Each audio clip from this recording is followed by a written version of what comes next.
సుమన్ టీవీలో మీ business promotions కోసం ఈ కింది నెంబర్ను సంప్రదించగలరు.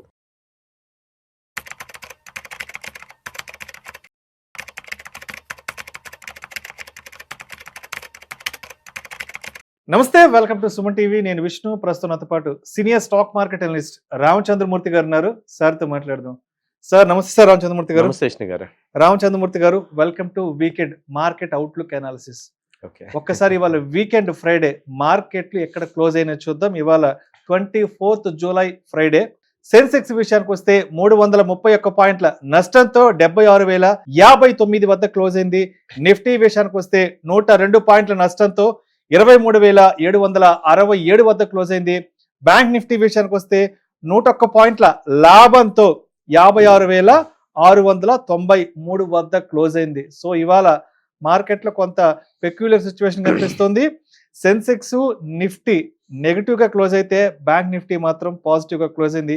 ఏం జరిగింది ఈ వీకెండ్ లో మార్కెట్లకు అసలు? యాక్చువల్గా ఏంటంటే బ్యాంకింగ్ స్టాక్స్ ఆల్రెడీ మొన్నటి నుంచే కరెక్ట్ అయ్యాయి. ఇవాళ ఏంటంటే రీబౌన్స్ అయినాయి. సో నిఫ్టీ స్టాక్స్ ఏమైనా అంటే ఇవాళ కొంచెం కరెక్ట్ అయినాయి. లాస్ట్ 3 డేస్ నుంచి ఇప్పుడు ఈ వీక్ మొత్తం చూస్తే మండే అసలు 27,000, మండే నిఫ్టీ వచ్చి 24,300 ఆ రేంజ్లో ఉంది. అక్కడ ఆ టైంలో మండే ట్యూస్డేలో బ్యాంకింగ్ స్టాక్స్ అన్ని తగ్గినాయి. HDFC bank, ICICI bank results వచ్చాయి. రిజల్ట్స్ బాగానే వచ్చాయి కానీ ఇక్కడ ప్రాఫిట్ బుకింగ్ జరిగి డౌన్ అయినాయి. ఇప్పుడు ఏమైనా అంటే ఇవన్నీ కూడా బాగా 100 పాయింట్స్ 150 పాయింట్స్ తగ్గాక ఇక్కడ బయింగ్ జరిగిందనమాట. ఇవాళ మార్నింగ్ కూడా 56,100 150 దాకా వచ్చింది ఇది బ్యాంక్ నిఫ్టీ. అక్కడ నుంచి రీబౌన్స్ అయింది. అలాగే నిఫ్టీ కూడా 23,640 ఆ రేంజ్ వచ్చి మళ్ళీ అక్కడ సపోర్ట్ తీసుకుంది. దాదాపు 600 పాయింట్స్ డౌన్ అయింది. అలాగే వాళ్ళ క్రూడ్ దాదాపు $100 దాకా వచ్చి 97 ఒక $3 తగ్గడంతో ఇది పుల్ బ్యాక్ వచ్చింది. కాబట్టి ఇప్పుడు ఇవాళ చూసుకుంటే వీకెండ్ లాస్ట్ ఈ వీక్ మొత్తం అనాలిసిస్ చూసుకుంటే ఏంటంటే క్రూడ్ $70 నుంచి 100కి వెళ్ళింది. దానివల్ల ఇండియన్ ఎకానమీ ఎటు కూడా న్యాచురల్గా క్రూడ్ ఆయిల్ మీద డిపెండ్ అయింది కాబట్టి లాస్ట్ 2 డేస్ నుంచి కొంచెం షేక్ అయింది. 3 రోజులు తట్టుకుంది బుధవారం వరకు. ఇక గురువారం ఇక శుక్రవారం బాగా ఇదైంది. మరి ఏదన్నా రేపు ఈ వీక్లో ఈ 2-3 రోజులు ఏదైనా శాంతి చర్చలు ఏమైనా జరిగి వాళ్ళిద్దరు ఏమన్నా కొంచెం మారితే మాత్రం మళ్ళీ ఎకానమీ స్ట్రాంగ్ అయిపోతుంది. ఇవాళ ప్రధానంగా వీకెండ్ లో గెయినర్స్ గా ఉన్న సెక్టార్స్ కానీ స్టాక్స్ కానీ ఉన్నాయి. అదేవిధంగా లూజర్స్ గా ఉన్న వాళ్ళు ఎవరు ఉన్నారు ఎస్పెషల్లీ ఈ వీకెండ్ లో? ఇప్పుడు ఏంటంటే వాళ్ళ బాగా గెయినర్స్ ఉంది. బ్యాంక్ స్టాక్స్ గెయినర్స్ ఉన్నాయి. అలాగే ఐటీ స్టాక్స్ కూడా బాగా గెయినర్స్ ఉన్నాయి. ఐటీలో వచ్చే ఎంఫసిస్ బాగుంది. అలాగే టాటా ఎలక్సీ బాగా వచ్చింది. అలాగే ఈ కోఫోర్జ్ కానీ టెక్, హెచ్సిఎల్ టెక్ ఇవన్నీ పాజిటివ్గా వచ్చాయి. అలాగే పర్సిస్టెన్స్ కూడా లాస్ట్ 1 వీక్ నుంచి కూడా అది 5,000 నుంచి 5,200 ఆ రేంజ్లో ఉంది. బాగానే పాజిటివ్ వచ్చింది. బ్యాంకింగ్ స్టాక్స్ అయితే పాజిటివ్ వచ్చాయి. ఇండస్ఇండ్ బ్యాంక్ యాక్చువల్గా మంచి ప్రాఫిట్స్ వచ్చాయి. దాదాపు 60% గ్రోత్ వచ్చింది. అయినా కానీ ప్రాఫిట్ బుకింగ్ జరిగి 1,000 ఆ రేంజ్ దగ్గరకు వచ్చింది. అది ఇప్పుడు మంచి ఓవరాల్గా మంత్లీ చార్ట్, వీక్లీ చార్ట్ బాగానే ఉన్నాయి. అవి కొంచెం బాగా పెరుగుతున్నాయి. అలాగే ఐసిఐసిఐ బ్యాంక్ అని, యాక్సిస్ బ్యాంక్ అని ఇవన్నీ కూడా బాగానే వచ్చాయి. అలాగే వాళ్ళ ఈ ఫైనాన్స్ కంపెనీస్ చూస్తే చోళా ఫైనాన్స్ నెగిటివ్లో ఓపెన్ అయినా మళ్ళీ పాజిటివ్కి టర్న్ అయింది. చోళా ఫైనాన్స్ కానీ తర్వాత బజాజ్ ఫైనాన్స్, బజాజ్ ఫిన్సర్వ్, ఇవాళ శ్రీరామ్ ఫైనాన్స్ రిజల్ట్ కూడా ఉంది. సో ఫైనాన్స్ స్టాక్స్ అన్నీ కూడా బాగానే పెరుగుతున్నాయి.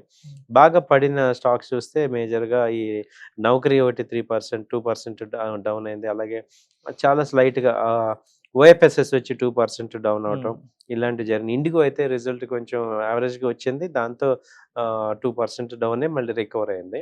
సో ఈ గెయినర్స్, లూజర్స్ బాగా వచ్చాయి. సో ఇప్పుడు ఏమైందంటే ఫస్ట్ బాగా లాస్ అయినాయి కానీ నిఫ్టీ కంపెనీస్ అన్ని చాలా వరకు రికవర్ అయినాయి. సో పుల్ బ్యాక్ వచ్చిందనమాట బాగా. అంటే ఇప్పుడు రీసెంట్ టైమ్స్ లో మనం చూస్తే ఈ క్రూడ్ ఆయిల్ సెగలు మార్కెట్ ని గట్టిగానే తాకుతున్నాయి కదా. అంటే ఇప్పుడు ఏంటంటే ఎందుకు మార్కెట్లకి క్రూడ్ ఆయిల్ ప్రైసెస్ అనేవి ఇంత ఆయువు పట్టుగా మారాయి అసలు? మంచి క్వశ్చన్ అడిగారు సార్. యాక్చువల్‌గా స్టాక్ మార్కెటే కాదు, ఎకానమీకి క్రూడ్ ఆయిల్ బ్యాక్ బోన్ అనమాట. సో క్రూడ్ ఆయిల్ పెరిగితే ఏమవుతుందంటే మొత్తం ఇప్పుడు ఎకానమీ అంతా క్రూడ్ మీదే ఉంది. ట్రాన్స్‌పోర్ట్ కానీ, కంపెనీస్ కానీ అంటే మేజర్ ట్రాన్స్‌పోర్ట్ ఏ కంపెనీకైనా అవి గనక పెరుగుతుంటే ఇన్‌ఫ్లేషన్ పెరిగి ప్రొడక్ట్స్ రేట్లు పెరుగుతున్నాయి. దానివల్ల ప్రాఫిట్ మార్జిన్స్ తగ్గుతున్నాయి. కాంపిటీషన్ హెవీగా ఉంది. ప్లస్ వాంటెడ్‌గా ఏం చేస్తున్నాడంటే ఈ ట్రంప్ గారు ఇండియా మీద బాగా నెగెటివ్‌గా ఉన్నాడు. టారిఫ్స్ అసలు నార్మల్‌గా ఉన్నాయన్న ఫార్మా మీద 100% టారిఫ్ వేస్తున్నారు, అక్కడ ఫెసిలిటీస్ పెట్టకపోతే అనే పాయింట్ తీసుకొచ్చి కొత్తగా ఫార్మా రంగం యాక్చువల్‌గా $50 బిలియన్ అక్కడ చేస్తున్న బిజినెస్, లీడింగ్ బిజినెస్ అక్కడ. దాన్ని కూడా దెబ్బ కొడుతున్నాడు. ఇప్పుడు ఐటీ అమెరికాలో మొత్తం దెబ్బ కొట్టాడు. ఇలా ఏంటంటే ఆయన వాంటెడ్‌గా ఏం చేస్తున్నాడంటే ఈ యాంటీ ఇండియన్ దీన్ని తీసుకురావటం అదొకటి చేస్తున్నారు. దానివల్ల మన ఎకానమీ ఉంది. ఆయన వల్లే క్రూడ్ పెరుగుతుంది, తగ్గుతుంది యాక్చువల్‌గా. ఎందుకంటే 1 వీక్ బ్యాక్ క్రూడ్ 70కి వచ్చింది. అగ్రీమెంట్ వచ్చామన్నారు. వర్చువల్ అగ్రీమెంట్ జరిగిందన్నాడు. ఏదో 2 షిప్పుల మీద వాళ్ళు ఏయంగానే వీళ్ళేదో థ్రెట్ చేయాలి గానీ, ఇంత ఇంటెన్సిఫైగా యుద్ధం చేయాల్సిన పనేమి లేదు.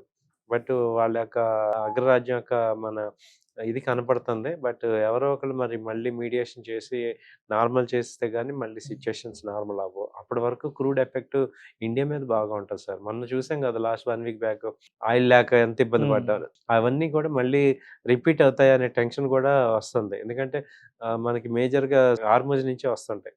అది ఆగిందంటే ఇబ్బందవుతుంది. అండ్ రామచంద్రమూర్తి గారు మళ్ళా కోవిడ్‌కి సంబంధించిన వార్తలు కూడా రోజు చూస్తున్నాం. అదేవిధంగా కోవిడ్‌కి సంబంధించిన కేసులు కూడా బయటపడుతున్నాయంటూ కూడా హ్మ్. ఆసుపత్రి వర్గాలు, ప్రభుత్వ వర్గాలు కూడా కొన్ని అవునండి. లెక్కలు కూడా చెప్పడం జరుగుతుంది. అవును. మరి కోవిడ్ వార్తలనేవి మార్కెట్‌ల వరకు ఇంకా రీచ్ అవ్వలేదంటారా? అయితే ఇప్పుడు కోవిడ్‌తో ఏంటంటే ఇంతకు ముందున్న ఇంటెన్సిటీ ఇప్పుడు ఉండదండి. హ్మ్. మామూలుగా వస్తుంటాయి కానీ మనకి హ్యూమన్‌కి కూడా దాని రెసిస్టెన్స్ పవర్ పెరుగుతుంది. హ్మ్. ఇక మామూలు జలుబు, దగ్గులాగానే అది మన కూడా లైఫ్ స్టైల్‌లో ఒక భాగం ఇంకా కోవిడ్ ఇంకా అనేది కూడా. అయిపోతుంది హ్మ్. కానీ మనని ఇన్‌ఫ్లుయెన్స్ చేసేంత రేంజ్ ఇప్పుడు రాకపోవచ్చు. హ్మ్. మేబీ వచ్చిన వీక్ పీపుల్ అవుతారు తప్ప స్ట్రాంగ్ పీపుల్ మనకు ఆ ఇమ్యూనిటీ పెరిగిపోయే హ్మ్. ఛాన్స్ ఉంది. హ్మ్. కాబట్టి ఇది సమ్మర్‌లో ఎటు కోవిడ్ రావటం కామన్ అన్నట్టు అయిపోతుంది మనకి. హ్మ్. సో, ఇప్పుడు అంటే ప్రెజెంట్ సిట్యుయేషన్ అలా ఉంది. అంత హ్మ్. ఇంటెన్సిఫై అవుతుందా అంటే మనకి అవ్వకపోవచ్చు. ఎందుకంటే ఆల్రెడీ దానికి తగ్గ వ్యాక్సిన్ గాని ఇవన్నీ తీసుకున్నాం కాబట్టి హ్మ్. ప్రొటెక్షన్. అలాగే వాళ్ళు ఎలా డీల్ చేయాలో తెలుసు కాబట్టి హ్మ్. దానికి అంత ఇంటెన్సివ్ అవ్వకముందే ఇవవుతాయి. బట్ మళ్ళీ స్టార్ట్ అయినాయి. అయితే గత 2 సంవత్సరాల నుంచి మార్కెట్‌లకి సంబంధించిన ఛాలెంజెస్ అంటే ప్రధానంగా మనం అమెరికాకి సంబంధించిన ఛాలెంజెస్, ట్రంప్ వైపు నుంచి టారిఫ్‌లంటూ కూడా అవి పెద్ద పెద్ద ఛాలెంజెస్‌గా మాట్లాడుకున్నాం. And recent times last 3, 4 months ముందు నుంచి కూడా యుద్ధానికి సంబంధించిన వార్తల్ని మనం మన మార్కెట్‌ల ముందుంచి ఇవి మన మార్కెట్‌లకి ఛాలెంజ్‌గా మాట్లాడుకున్నాం. సో, ఇప్పుడు ప్రధానంగా మన భారతదేశంలో లోకల్‌గా, ప్రాంతీయంగా మన మార్కెట్‌లకున్న ఛాలెంజెస్ ఏవున్నాయి మన వైపు నుంచి? మంచి క్వెషన్ సార్ ఇది. యాక్చువల్‌గా మన సైడ్ నుంచి ఛాలెంజెస్ తీసుకుంటే ఏంటంటే, మనకి మెయిన్‌గా ప్రాబ్లమ్ ఎక్కడొస్తుందంటే ఎఫ్ఐఐస్ ఇన్వెస్ట్ చేయట్లా. హ్మ్. సెల్లింగ్ సైడ్‌గా ఉన్నారు. ఇప్పుడు రీటైల్ క్లయింట్స్ పాజిటివ్‌గానే ఉన్నారు. లాస్ట్ 2 ఇయర్స్ నుంచి అలాగే డిఐఎస్ బానే ఉన్నారు. మ్యూచువల్ ఫండ్స్ బానే ఉన్నాం. హ్మ్. నాలుగో కేటగిరీ ఎఫ్ఐఎస్ రావాలి. హ్మ్. వాళ్ళ వల్ల ఏమవుతుందంటే వాళ్ళకి పాజిటివ్ సిట్యుయేషన్స్ ఇండియా మీద కనపడుతున్నాయి గానీ, అక్కడ ఫేవరబుల్ కనపడట్లేదు. ఎందుకంటే ఎవరికి వాళ్ళు బిజినెస్ పీపులే కాబట్టి వాళ్ళకి యూఎస్‌లో డాలర్ మీద మంచి అమౌంట్ వస్తుంది కాబట్టి వాళ్ళు ఇటు షిఫ్ట్ అవ్వలేకపోతున్నారు. సో, అదొక్కటే మేజర్ ఛాలెంజ్. హ్మ్. కంపెనీస్ చూసుకుంటే మనకి ఐటీ ఒకటి ఏఐ మీద హ్మ్. విపరీతమైన ఛాలెంజ్ ఐటీ కంపెనీస్ ఫేస్ చేస్తున్నాయి. చాలా విపరీతంగా ఫేస్ చేస్తున్నాయి. వాళ్ళు హ్మ్. దాన్ని గ్లోబల్ ట్రాన్స్‌ఫర్మేషన్‌కి బాగా వర్క్ చేస్తున్నారు. హ్మ్. మిగతా ఇండస్ట్రీ చూసుకుంటే అన్నీ కూడా ఫ్లరిష్‌గా ఉన్నాయి. హ్మ్. అటు సోలార్ ఇండస్ట్రీ గాని, ఇటు ఎలక్ట్రికల్ వెహికల్స్ పెరుగుతున్నాయి. అటు బ్యాంకింగ్ బాగా పెరుగుతుంది. అన్నీ మిగతా అన్నీ కూడా ఎఫ్ఎంసీజీ స్టాక్స్ అలాగే మాన్సూన్ ఒకటి యెస్. యెస్. ఈసారి యెస్. ఒకసారి మాన్సూన్ దగ్గరికి రాబోతున్నాను. ఈ లోపల మీరే ప్రస్తావించారు. అంటే కొన్ని రాష్ట్రాల్లో తప్ప ఎస్పెషల్లీ కొంత సౌత్ ఇండియాలో మన తెలుగు రాష్ట్రాలు, అదేవిధంగా తమిళనాడు కొన్ని రాష్ట్రాలు తప్ప నార్త్‌కి సంబంధించి ఆల్‌మోస్ట్ చాలా రాష్ట్రాల్లో కూడా మాన్సూన్ గట్టిగానే హ్మ్. ఉంది. హ్మ్. వర్షాలు, వరదలు హ్మ్. పుష్కలంగా వస్తున్నాయి. అటు హ్మ్. గుజరాత్‌లో చూసాం. ఇప్పుడు హ్మ్. ఇప్పుడు ప్రస్తుతం గుజరాత్‌లో హ్మ్. వరదలొస్తున్నాయి. అండ్ లాస్ట్ వీక్ అంతా కూడా మనం మహారాష్ట్రలో పెద్ద ఎత్తున హ్మ్. చూసాం కాబట్టి అంటే ఒక రకంగా అంటే ఈ సంవత్సరం అసలు మనకి మాన్సూన్ ఉండదేమో, ఎల్‌నినో యాహ్! ప్రభావం అనేది గట్టిగా పడుతుంది అనుకున్నాం గానీ, బట్ ఏమో అంత పెద్దగా అనిపించట్లేదు కాబట్టి అంటే ఈ ట్రెండ్‌ని దృష్టిలో ఉంచుకొని, ఈ ట్రెండ్ కోణంగా ప్రస్తుతానికి మాన్సూన్ స్టాక్స్ ఎలా ఉన్నాయి? అండ్ అదేవిధంగా దీని పర్యవసానంగా ఎఫ్ఎంసీజీ సెగ్మెంట్ ఏ విధంగా ముందుకెళ్ళే అవకాశం ఉందంటారు దీనివల్ల? యాక్చువల్‌గా మీరన్నట్టు ఈసారి ఎల్‌నినోలో నెగెటివ్ వద్దనుకున్నాం. బట్ అలాంటిది ఓవర్‌నైట్ 1 వీక్ గ్యాప్‌లోనే హ్మ్. చాలా గట్టిగా వర్షాలొచ్చాయి. జస్ట్ 1 వీక్ 10 డేస్‌లో. యెస్. మనకి తెలంగాణలో గూడా కొంచెం వర్షపాతం నమోదవుతుంది బానే. బావుంది. సో, ఇప్పుడు అసలు జూన్‌లోనే రావాలి పంటలన్నీ ఆగిపోవటం ఉమ్, ఇవన్నీ జరిగింది. మళ్ళీ సెకండ్ పంట ఇప్పుడు ఏసుకోవటం ఇవన్నీ జరుగుతున్నాయి. సో, ఇప్పుడైతే ఇక కొంచెం కాన్ఫిడెంట్‌గా ఈసారి దిగుబడి బానే ఉంటదనేది అర్థమవుతుంది. ఉమ్, సో, ఇప్పుడేంటంటే పెస్టిసైడ్స్ కానీ, మాన్సూన్ ఉమ్, ఎఫ్ఎంసీజీ ప్రొడక్ట్స్ కానీ, పెస్టిసైడ్స్, ఫార్మా సెక్టర్ ఉమ్. ఇవన్నీ కూడా గ్రో అవుతాయి. ఆటోమొబైల్ కూడా ఇంక్లూడింగ్ కదా. ఇంక్లూడింగ్ ఇప్పుడు ఉమ్, ఫెస్టివల్స్ వస్తాయి. ఉమ్, సో, ఆటోమొబైల్ ఇప్పుడు మళ్ళీ జోరు అందుకుంటుంది. ఉమ్, సో, ఇబ్బందేముండదు. ఉమ్, సో, కాబట్టి ఇప్పటిదాకా కొంచెం టెన్షన్ ఉంది. ఇప్పుడు నెక్స్ట్ పండగల సీజన్ అంతా కూడా సెకండ్ ఉమ్, హాఫ్ అంతా కూడా ఎక్కువగా స్పెండింగ్ చేసే సీజన్ బట్టలు గానీ, టెక్స్‌టైల్ గానీ ఉమ్, ఇవన్నీ కూడా బాగా పెరిగే ఛాన్సెస్ ఉన్నాయి. సో, మాన్సూన్ లక్కీగా ఈసారి కూడా పాజిటివ్‌గా రావటం అనేది హ్యాపీ. ఎందుకంటే డ్రాట్ వచ్చిందంటే చాలా కష్టం అది హ్యాండిల్ ఉమ్, చేయటం. బట్ దేవుడి దయ వల్ల అయన్నీ లేకుండా మామూలుగా ఉంది మనకి బావుంది. సో, ఆ ఇంపాక్ట్ ఏంటంటే స్టాక్ మార్కెట్ మీద కూడా పాజిటివ్‌గా వచ్చే ఛాన్స్ ఉంది. ఉమ్, అందుకే ఎక్కువ సార్లు ఏమవుతుందంటే మీరు యావరేజ్‌గా చూస్తే ఇప్పుడు జూన్, జూలై, ఆగస్ట్, సెప్టెంబర్ 4 నెలలు స్టాక్ మార్కెట్ కూడా పాజిటివే. ఉమ్, సో, ఇప్పుడు ఈ క్రూడ్ ఆయిల్ లేకపోతే ఇప్పుడు మనకి చాలా పాజిటివ్‌గా ఉండేది. ఇప్పుడు ఈ జులైలో లాస్ట్ 3 మంత్స్ కన్నా హై రేట్‌కొచ్చింది. ఉమ్. 24,400 వచ్చింది. ఈ 2 డేస్‌లో తగ్గింది గానీ, లేకపోతే మంచి పాజిటివ్‌గా బీట్ అవుతుంది. చాలా పాజిటివ్. Right right. సో రామచంద్రమూర్తికి అదేవిధంగా 2026కి సంబంధించి ఆల్మోస్ట్ మనం ఒక 7 మంత్స్ కంప్లీట్ చేసుకోబోతున్నాం. జూలై కూడా పూర్తవుతుంది. సో మనకి ఇంకా కేవలం ఒక 5 నెలలు మాత్రమే ఉన్నాయి కాబట్టి సో ఏంటి మార్కెట్లు ఎందుకంటే ఈ 5 మంత్స్ అనేవి మన ఇండియన్ ఎకానమీకి చాలా కీలకం. ఎందుకంటే కంప్లీట్ ఫెస్టివల్ సీజన్, మనీ అవును. రొటేషన్ బాగా జరిగే సీజన్ కూడా ఇది. ఈ హ్మ్. ఆగస్ట్ నుంచి పెద్ద ఎత్తున మనకి ఫెస్టివల్స్ ఉంటాయి కాబట్టి సో అన్ని సెగ్మెంట్లకి మనీ రొటేషన్ జరిగే సీజన్ కాబట్టి ఆగస్ట్ నుంచి మార్కెట్లో ఏ విధంగా ఎక్స్పెక్ట్ చేయొచ్చు అంటారు? మార్కెట్ అయితే పాజిటివే సార్ ఇండియాలో అయితే. బట్ ఈ ట్రంప్ గానీ, ఈ క్రూడ్ ఆయిల్ గానీ, ఈ 2 కూడా క్రూడ్ కూడా ఏమవుతుందంటే $100 దగ్గర రెసిస్టెన్స్ అయితే కనపడుతుంది.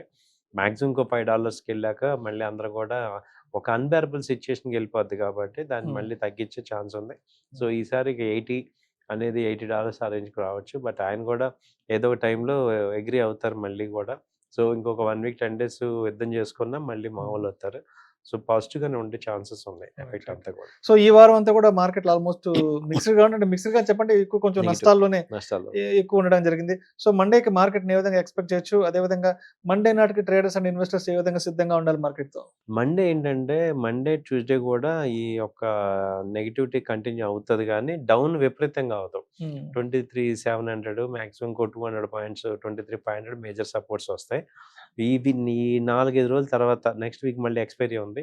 ఇక కొత్త ఎక్స్‌పైరీ వరకు ఈ రేంజే ఉంటది. హ్మ్. ఆప్షన్స్ చేసేవాళ్ళు మాత్రం పాజిటివ్‌గా ఉండునా, నెగెటివ్‌గా ఉన్నా జీరోలో అవుతాయి. అయ్యే ఛాన్స్ హ్మ్. ఎక్కువ ఉంది. ఆ రేంజ్‌లో ఉంది. 200 పాయింట్స్ రేంజ్‌లోనే హ్మ్. ఉంటుంది. నెక్స్ట్ ఇక ఆగస్ట్ ఫస్ట్ వీక్ నుంచి కూడా మళ్ళీ మార్కెట్స్ పాజిటివ్‌కొస్తాయి. ఎందుకంటే ఎక్స్‌పైరీ టైమ్‌లో ఎప్పుడు కూడా జీరోలు చేస్తూ ఉంటారు. హ్మ్. అలాగే ఈ 2, 3 రోజులు ఈ యొక్క 100, 200 పాయింట్స్ రేంజ్‌లోనే ఉంటది either side.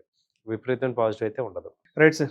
Thank you sir. Thank you so much Ramachandramurthy garu. Thank you. ఈ వారం అంతా మన ఇండియన్ స్టాక్ మార్కెట్స్‌లో ఏం జరిగింది అండ్ వచ్చే వారం ఏ విధంగా ఉండబోతున్నాయి, దానికి తగ్గట్టుగా ట్రేడర్స్ అండ్ ఇన్వెస్టర్స్ ఏ విధంగా సిద్ధంగా ఉండాలి అన్న దాని గురించి చాలా చక్కగా అండ్ మీ స్టైల్‌లో మన ఆడియన్స్‌కి, సుమన్ టీవీ ఆడియన్స్‌కి మార్కెట్ అవుట్‌లుక్ అనాలిసిస్ అందించారు. థాంక్ యూ సో మచ్ అండి. థాంక్ యూ అండి. నమస్తే.